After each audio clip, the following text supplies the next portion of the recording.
All right, my name is Jordan Long. I'll be discussing the foot in the door and door in face techniques today in sales. Foot in the door has the gift of being pretty much self explanatory.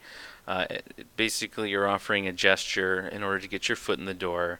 If you want to think about it, it's like an icebreaker of exchange back and forth. You're sort of just initiating that idea of we're going to have an exchange. Door in the face is the opposite. So you're asking for a lot of stuff and then compromising it a little. Like for instance, hey, did you want to buy my car? It's only $5,000. Oh, okay. Well, I have this $100 such and such. You should buy that instead. Both are named for their use by door-to-door salesmen. So the door in the face, foot in the door. Speaking of which, I used to sell cable door to door. Hate me if you must.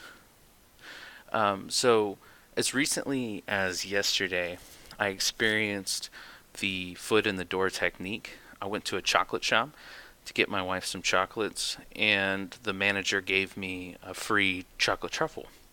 I hadn't planned on buying as much as I ended up buying, but I felt like because he gave me chocolate for free, like I had to get more chocolates than I had originally intended. That sort of reciprocation theory. Um, and I bought more because of that gift. So if you think about the inverse situation, there's a lot of different approaches that he could have taken for that situation. He could have decided to build rapport with me, which he ended up doing eventually, which I think is another reason why I ended up buying from him. Is he talked to me about himself.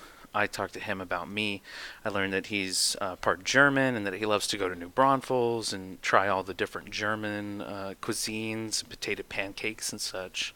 And I ended up buying a parfait. I ended up buying a bunch of chocolate. I'm already fat, didn't need it, got it anyway. Know what I'm saying? Anyway, so um, one of the different ways that he probably could have approached that situation was he could have offered me maybe a sale on a very large priced item. Some of the chocolate boxes there are worth well over $200.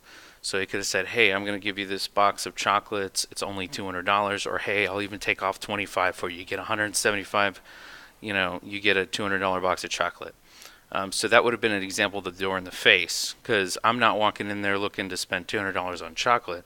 But maybe after that whole interaction, he could have said, "Well, you know what? Maybe you should just buy, let's say, a $30 box of chocolate." Even if I had gone in there to buy $10 worth of chocolate, now I'm walking out with $30 worth because of that situation, that door in the face technique. Um, so in conclusion, these examples may be a little bit simple in the grand scheme of things. We're talking about chocolate, but they can be applied to much larger concepts. You can talk about insurance, you could talk about houses, right? If you've ever been inside of a house to buy the house and they leave little waters and little snacks and stuff like that, they're giving you that gift. In exchange, they're hoping that you'll take a little bit longer with that house.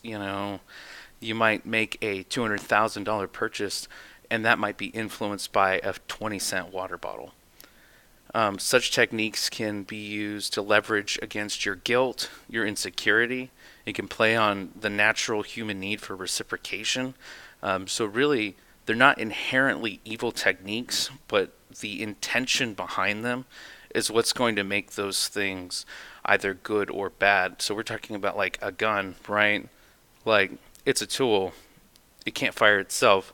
It can certainly be used for evil things, right? But that's dependent on the intention of the wielder. Thank y'all very much for listening, and appreciate y'all coming back to the same one. Keep on showing up, and happy summer break for all y'all and for the grads of 2019. Go Runners, man. Catch y'all later.